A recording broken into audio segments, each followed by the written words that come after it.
And Marcel, we are very live. We are very, very live. How are Bravo. you? I am beyond perfect. And how about yourself?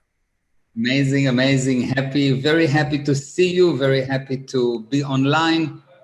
And I'm excited for what we're going to talk about. I think it will be amazing. And Carmela, hello. She just joined us. That's So very good. let's have some fun. I'm ready. Absolutely. Absolutely. Absolutely. Life is good.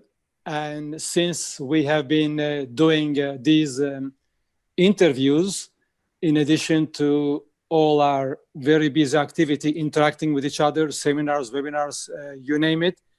But these interviews, they have brought a very interesting element to expose ourselves further and to be able to communicate with whoever wants to listen to what we have to say.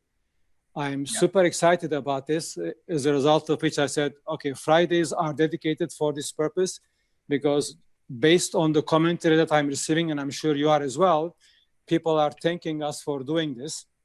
We don't need millions. We just need a few people here, a few people there. Organically, we are growing. And then judging from the commentaries that we are receiving, I know that we are doing the right thing. Since this is a greater good activity, so to speak, then we must do more of it, much more of it.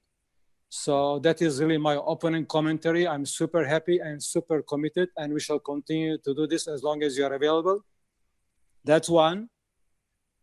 I'm very happy with that. Absolutely, absolutely. I know that. Well, let us say that you saw this coming, and although COVID was very helpful, but regardless, you in particular, and we were all ready in order to jump into the opportunity after COVID to see what is it that we can do. Whatever we can do today, we were also able to do it long before COVID, but it appears that COVID is like a 2x4. Everybody is much more awake right now. Everybody is much more interested to listen to fresh ideas, although our ideas are already really long-standing. So it's really a great thing. Many of the things we do on the interviews, actually, it is repeat for us, except that now we are doing it in the public domain to benefit the others and then for them to join us. And in particular, one of the interviews that you did this week with John and Janelle regarding the parenting, obviously it was excellent. And I was just about texting you, Meir, please put this back on YouTube a few times or on Facebook for people to view it. Excellent job. For us, excellent reminder in terms of the kids. And especially right now, during the COVID season, funny enough, if you will, the children are handling COVID and the lockdown much better than the adults.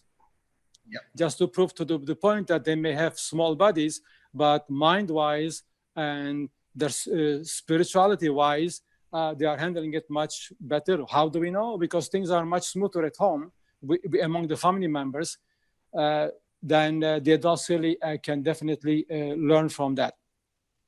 Okay, so in the last few weeks, from my perspective anyways, we covered some issues with regards to the economy, real estate. Even we spoke a little bit about the landlords. And in one of the interviews, even spoke about stock market, so forth and so on. And then you also had a couple of sessions on the rioting. Certainly, you spoke a lot about COVID. And then, of course, there are many other insidious sources out there that are visible to some eyes, but not necessarily to everybody. So what I wanted to talk today, at the beginning anyways, about this social networks, the Googles, the Facebooks, and the YouTubes, and I will tell you in particular what to talk about. People like it, they use it, but these platforms, they have de facto, they become the public square. It is almost, they are running the country. So much so that and they are not ashamed to talk about it, whether it is Facebook or Google, they select which politician or which president to vote, whatever is good for the country, so to speak, not whatever is good for them. And who knows what are the other agendas that they follow. And the last thing I'll say is that by last statistics or by last measures and commentaries, I understand that on a moment's notice, Google and Facebook, if they were to send directed or redirected messages to the public to vote for this or that candidate, and they distribute those messages to certain people that they know who they are going to vote for, and that number appears to be 10 to 15 million people. With 10 to 15 million people difference, you can elect anybody. So how does the public deal with that? With that kind of insidious power, which is entrenched, and how do we elect the preferred people to us from the political and from other perspectives? Okay.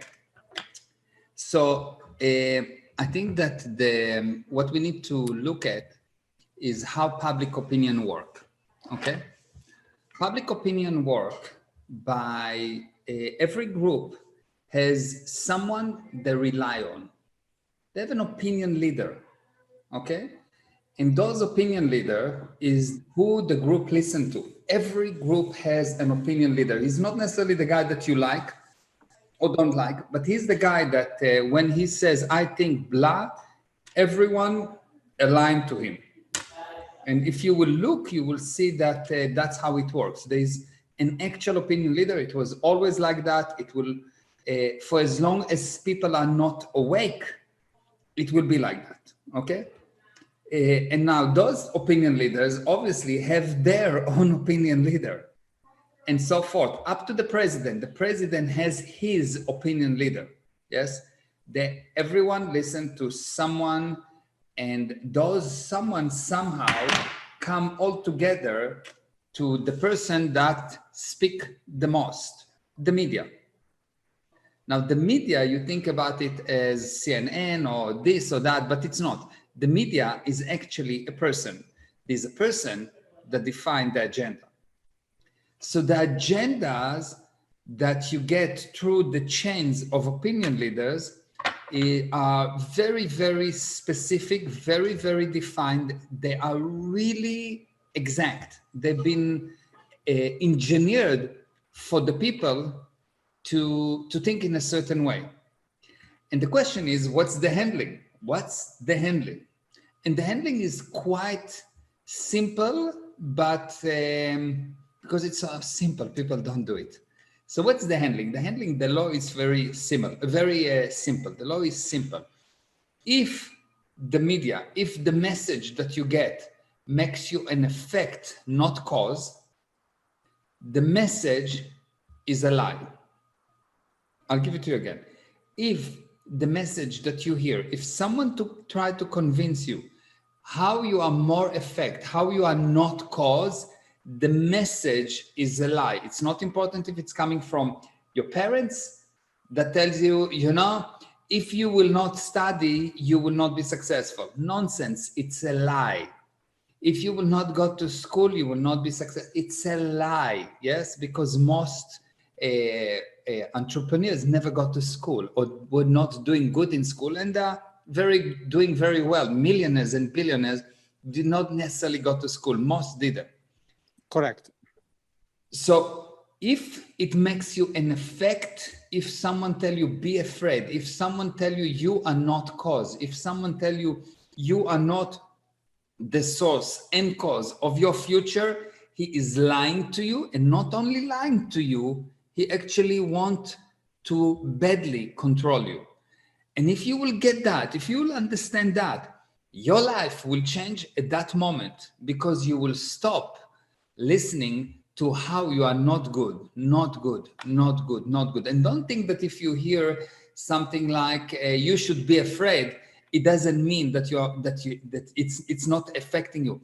If you hear that, if you hear it again and again and again, and you don't know 100% it's a lie, and you don't define it as it's a lie, it will affect you. You will become afraid.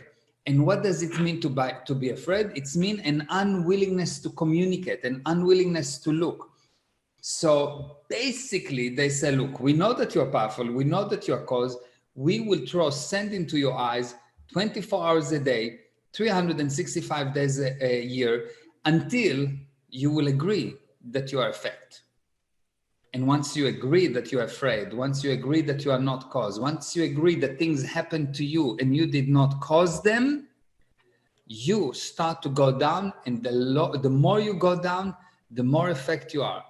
The only way out of this quicksand is to realize it is you. It is you that create your future. It is you that define what's happened with you.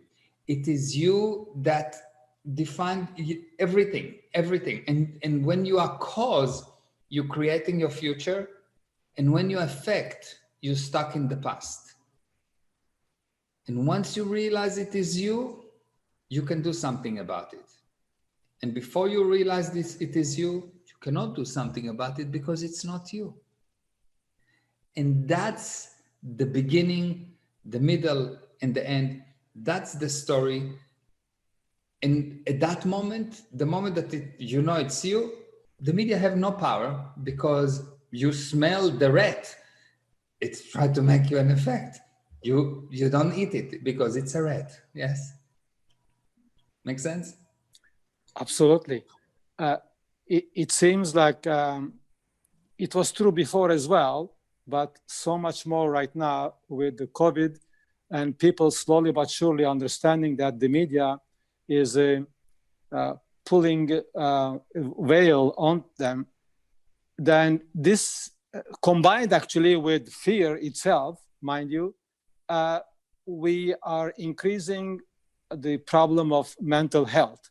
So everybody is going more and more mental, which means that they are going really in the opposite direction.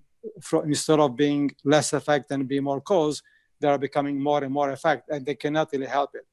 So in one of the interviews that was done recently, a specific question was asked, how do you handle mental health? And why I'm asking that question, although it may be repeated to some extent, is because it can be a tool. In the evening news, if you are at home all day or coming home in the evening after work, if you have any work left, then turn off the TV, then go for a walk, something like that. So can you just provide your advice on how people can, whether they realize it or not, they have a mental situation? We all do.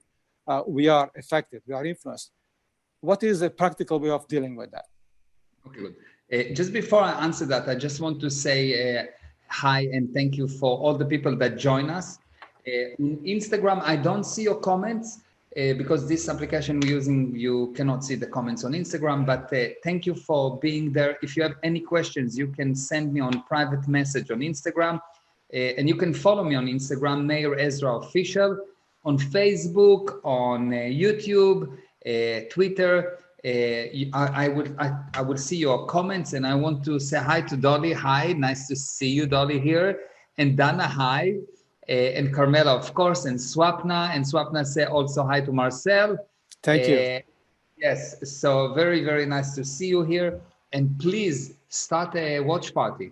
Start a watch party so more people will get this data. It's really needed. Okay, so back to your question. Okay, mental health. How do you become mental? You become mental by looking inward, You become crazy when you don't see anymore anything outside. You look only inward, only in your past. So the more you look in your past, the more insane you are. I actually define the word insane as attention stuck in the past. It's not doing the same thing over and over and expecting different result. That's the common definition. It is not the definition of insane.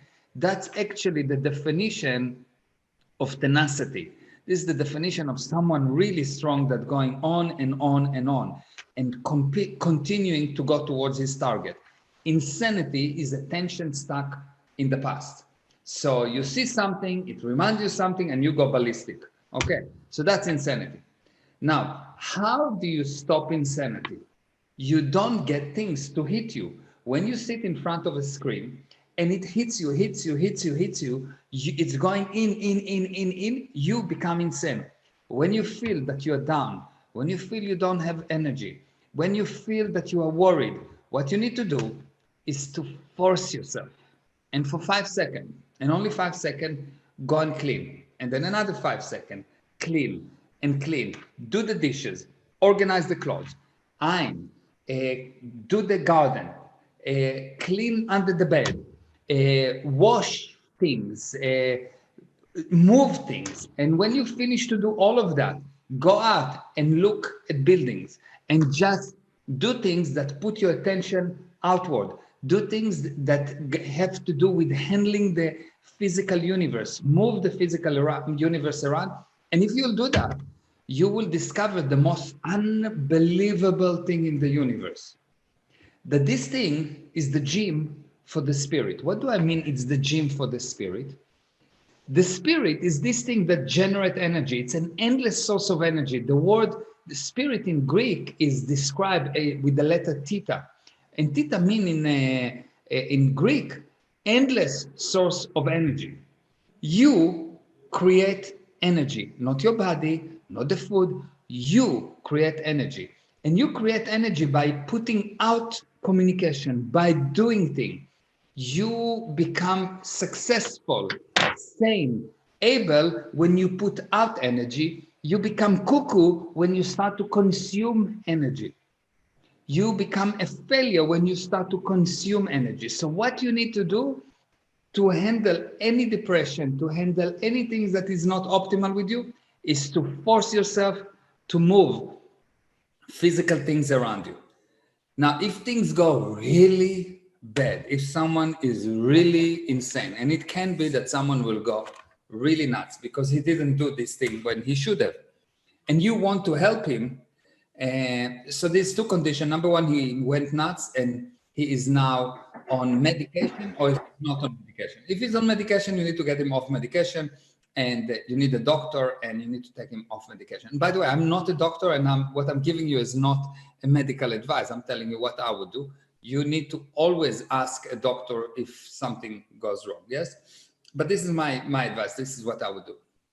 Then if the guy is going totally crazy, bipolar, something going totally crazy, and he's not on medication, you take him, and again, with the help of a doctor, but you take him in both cases, they need to be one, if he's on medication, get him off the medication. If he's not on medication, you don't need that step.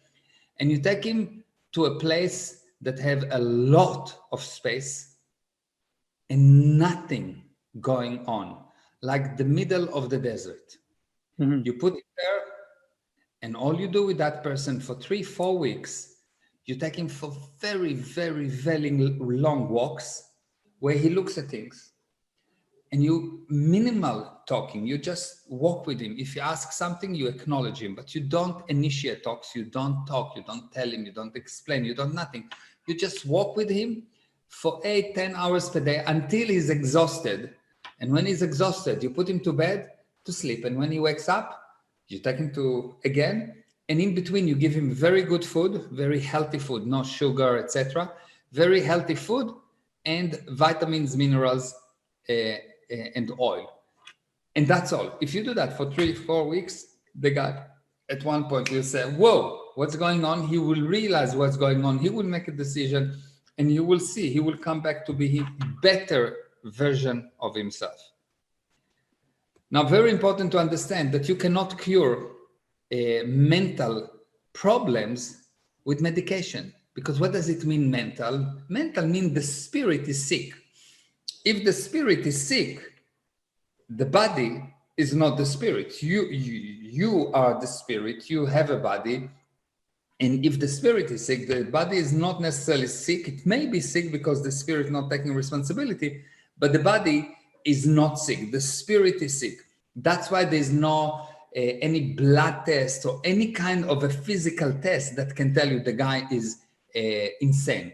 There is a test only for physical problem. For COVID, there is a test, even if the test is not accurate. But for COVID, there is a test, but there is no test for spiritual problems, yes? You need someone to look at you, and the psychiatrist say, well, I think you have blah, blah, blah, blah. And you go to another psychiatrist, and he look and say, no, I think that you have blah, blah, blah. And you go to another psychiatrist, you will say something else. They have opinions. It's opinions, it's not fact. With medicine, proper medicine, you have an actual fact. Yes, the guy do a test, and there's a result, and the result tell you that's what he has, and that's the end of that. So, because there is no any medical, any scientific proof that the body has anything to do with the with mental health. What you do when you take medication to handle mental health problems, you multiply, you double the problem. Now you have the spirit is sick and it stays sick, and you've got the body and you give it drugs. So you created a druggie. So it is very similar to if you've got a problem, you have a guy that has all kind of financial problems and he starts to take drugs, the financial problems stay. And now he has another problem that the body becomes sick because of the drug. So never, ever, in my opinion, never take drugs to handle spiritual problem or mental health issue problem. Never. That's number one. And number two, if you did take it, stop you taking it as soon as you can with the help of a doctor. Why with the help of a doctor? Because those drugs are worse than street drugs. They're very addictive. Very. If you try to stop by yourself, you can kill yourself. So that's my viewpoint on mental health. And I just want to say hi to Elaine. Hi, so nice to see you. And Tariq, hi, nice to see you. You are on YouTube. They're watching us on YouTube. I'm very happy. By the way, if you have any specific question, if you have anything that you want to ask me about any subject, shoot, and I will see the question and I will answer. Okay, good. Let's continue. You mentioned the spirit being sick, yet the body not. Can you briefly describe what makes the spirit sick vis-a-vis the body or vis-a-vis the mind, for example? Can you comment on that? Yeah. So the spirit. So what is the spirit? You can look at life that the physical universe started at one point, okay? And it started at one point, and this time that goes on and on, okay? Now this point of when the physical universe started, we start to have here physical thing, all kind of physical thing. And if you look at all physical thing, you'll see that they're composed of twos, plus and minus. Everything in this universe composed of two. For every force, there's counter force.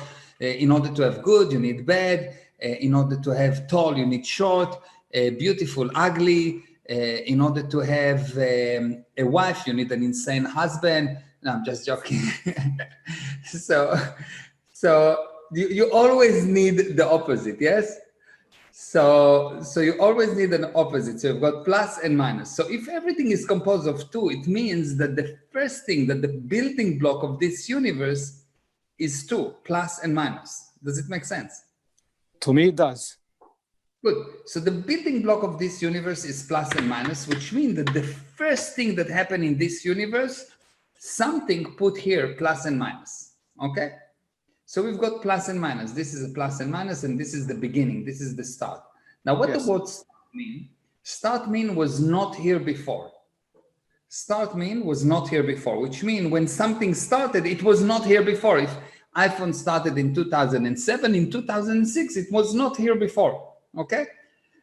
So the thing that created the first two particles was not composed of two particles, because it started here, which means it was not here before. So we can say that the physical universe is a universe of anything that composed of two, and the creation of the two was something that was not composed of two.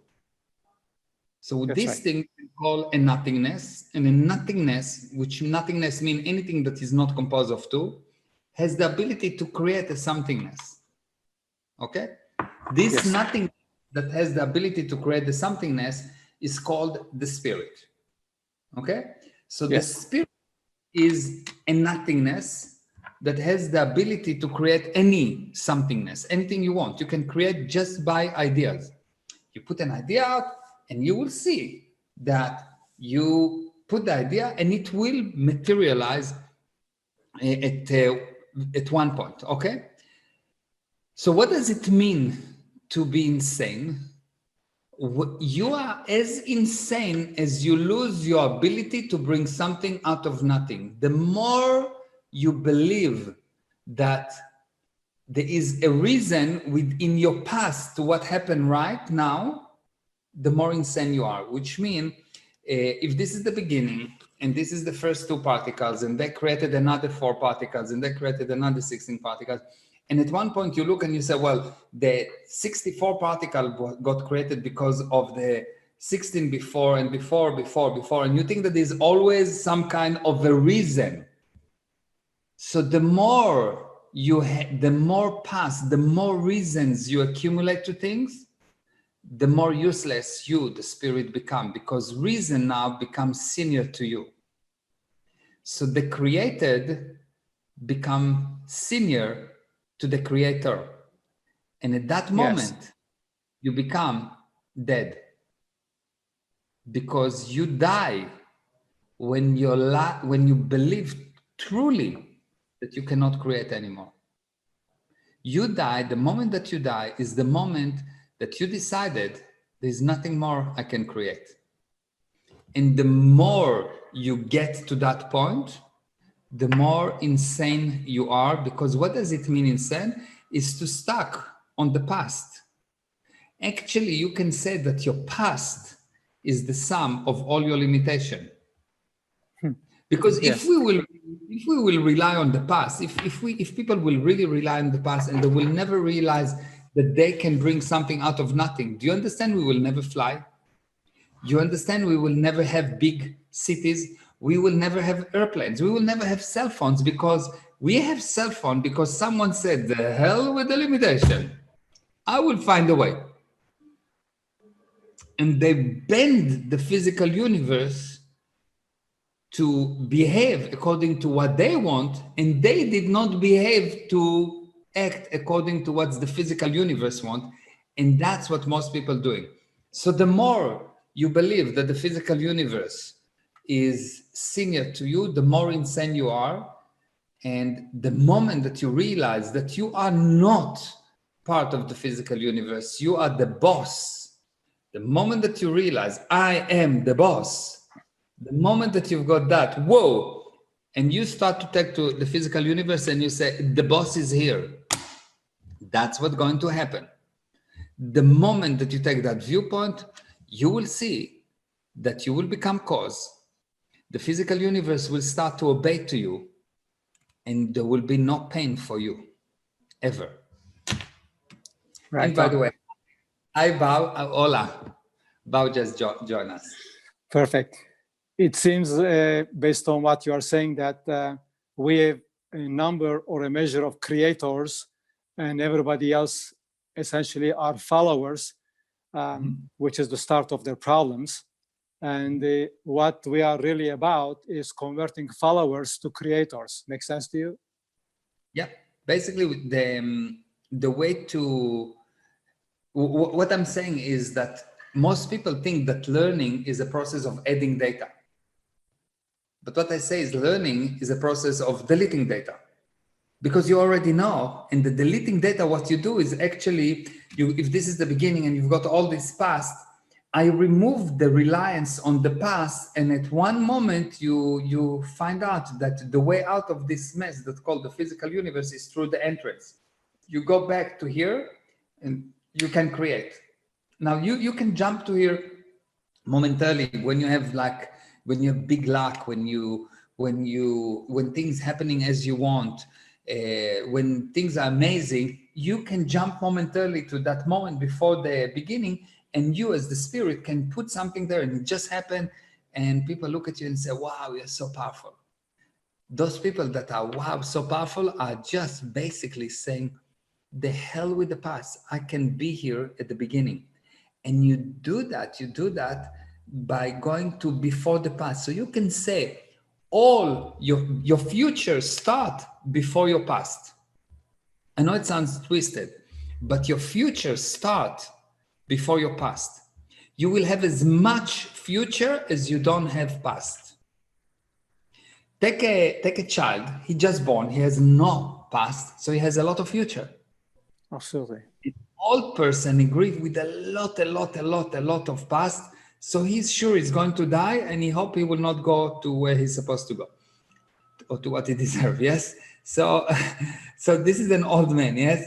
He has so much past that for him he's old because the past limit him for so many things. There's so many limitations. So he cannot start a new company. He cannot start a new hobby. He cannot start a new adventure. He is relying on his past.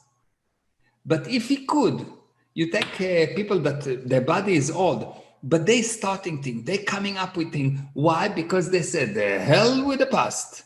For me, I'm the creator. For me, there's no time. So you have as much future as you ignore your past, as you delete your past, as you do not create your past. So your future is actually before, your future starts before your past. That's an unbelievable viewpoint. Which is a great definition for what is the difference between children and adults. The children, they do that very well, and we fail to see it because we are so much conditioned, let us say, by the physical universe. Incidentally, what you are describing is what successful business people, successful entrepreneurs are made of. They may or may not be talking about it, but they have really mastered to be the creators of new ideas, which is what makes them to a success that really they are. Yeah. That's great. 100%. So such people really then, other than being healthy, they must have a mind in good condition, the definition of which being no fake realities, correct data, so forth and so on. But they have also cognited on being spiritual beings, which is not really a language either discussed at the academic level or in the marketplace, so to speak. Yet the successful ones in these environments are the ones who are practicing exactly that. So they cognited on their spirituality, and when they say, I am the boss, they don't really mean I am the boss in terms of a physical boss. I have money, I have business. They mean I am the boss from a spiritual perspective, the source of everything. So I want to dovetail with that into there is a new study area that you have embarked on, because some people, they have approached you, some well-established people in the, how shall I call it, in the yoga industry, not meditation, yoga industry. And they know what they know about the yoga, but when they have listened to you time and again, they made a connection to some extent that there is more to what they know, and that essentially they don't quite know what they thought they know about the yoga. And one thing led to another, and you started a series of presentations, webinars on talking about yoga. And by the way, you are not teaching yoga in terms of movement, physical movements. You are talking about yoga as to what is it based on, where it is coming from, in terms of the subject, more or less, that we are talking about here. Now, this Sunday, if I'm not mistaken, there is another webinar coming up, I think at 3 p.m. Eastern Standard Time on this particular subject. Nothing will please me more if more and more people join that, because they're going to get a deeper taste of what we're talking about really here. So having said that, I'm not asking you to do a selling job, because it is not really necessary, and everything sells by itself because they are so right, they are so true. Do you think that you can present the ideas that you have in regards to what is right about yoga, what is wrong about yoga, and how can people embark on it? It made a very big difference to me, even over the last few months that we were just talking about this yoga. A lot of things, they start to fall in place in that regard. So I very much personally appreciate all that you are teaching in that regard, but we need many other people to appreciate it and to join us. Can you please take the floor and then talk about the yoga plans? Yeah, for sure. So the history of why I'm into yoga is because I have a friend and she is a very, very, very advanced yoga teacher. And she can do all the asanas, all the poses that looks amazing. And she's doing it really correctly, and she really understands it. And she is a very good teacher as well.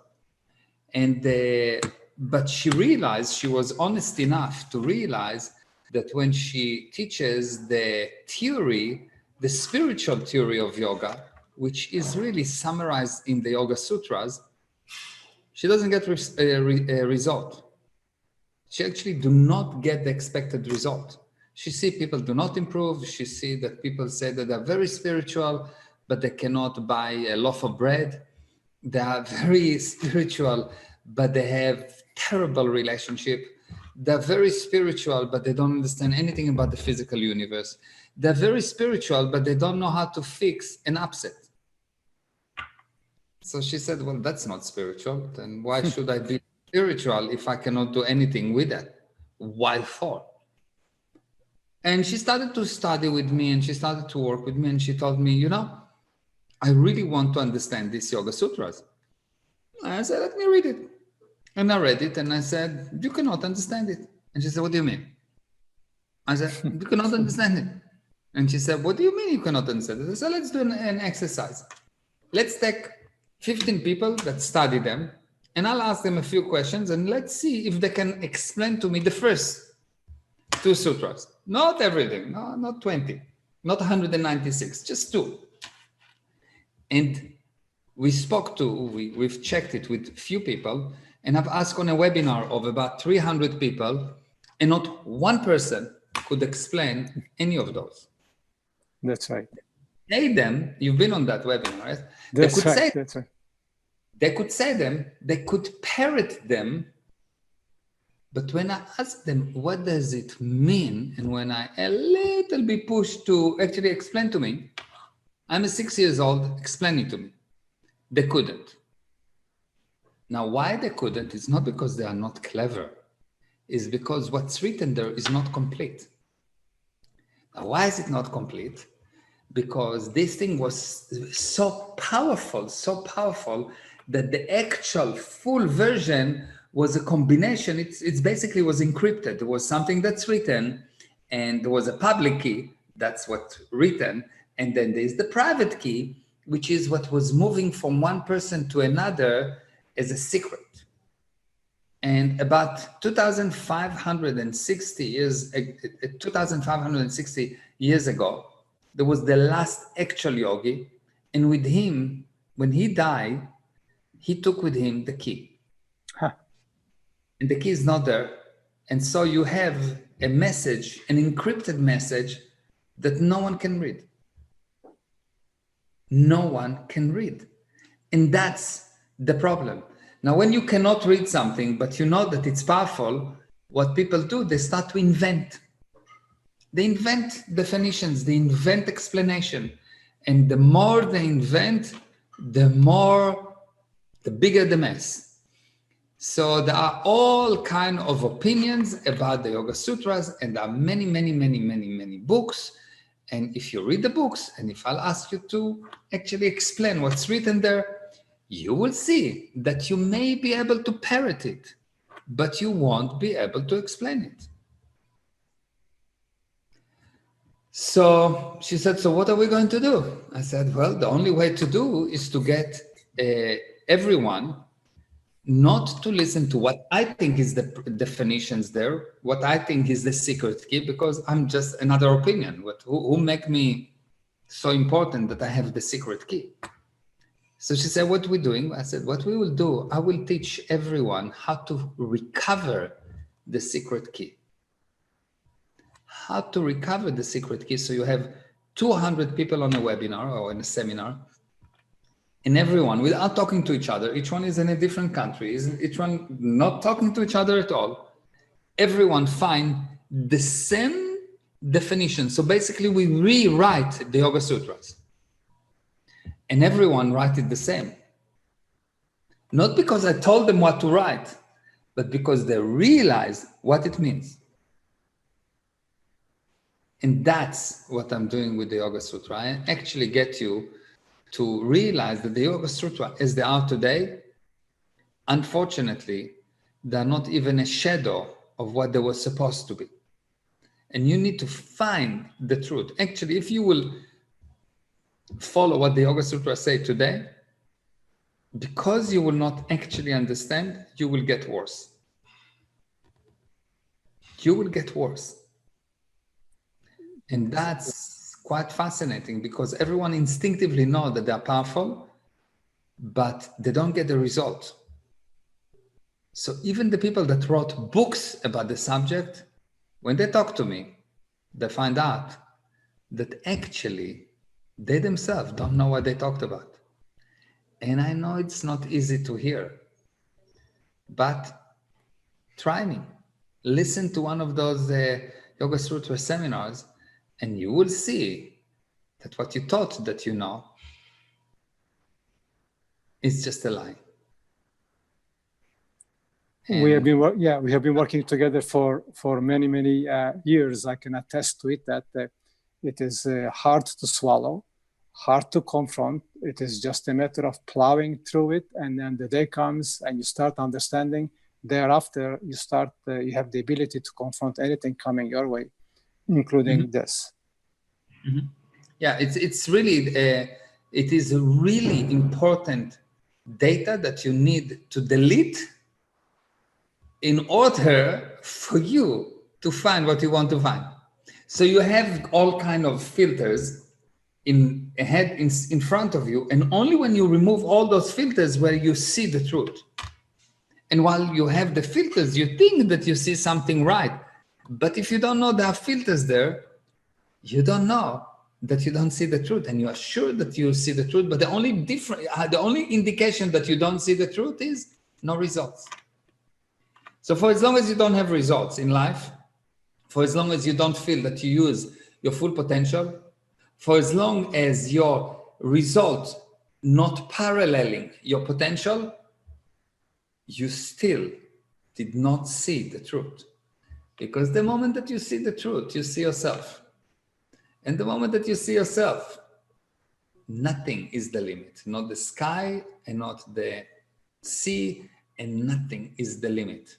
There's actually not limit for you because you are the creator of the limitations. That's how powerful you are. We all are. Yeah. We all are. We just need to bring more and more people around the table, and then at least to have a listen, and then they can make up their own mind what they hear if it is talking to them. In all these years that we have been working together, I have never ever seen anybody not liking it or not understanding it or living for God's sake. So never ever had an experience like this, that what we are learning, what we are understanding, finding ourselves, so to speak, is keeping us together ever since we met. That is beautiful. Yeah, it's really powerful. It's very applicable, very powerful. It is something that once you've learned, it is the philosophy, or you can say this is the philosophy or the blueprint of the physical universe, the spiritual universe, and the interaction between them. And this blueprint, once you understand it, make you a godlike being. And I'm not exaggerating. It makes you a god-like being. And I'm not talking about you are the God. Yes, don't mix that with the real God. Yes, or the God. I'm talking about God-like, which means you have such an abilities to bring something out of nothing. Yes, we briefly covered it in one of the previous interviews. That is what, so to speak, gods have told us, that we are created in their image and that we are our own gods. That's all there is to it. Mm-hmm. So we are not getting it, letting it get to our head, so to speak. Mm-hmm. That is really very good. So again, it is coming up this Sunday at 3 p.m. Eastern time, and we are all public enough, especially yourself, so people, they can find their way to register for that webinar. Or do you want to mention it? Yeah, you can go to www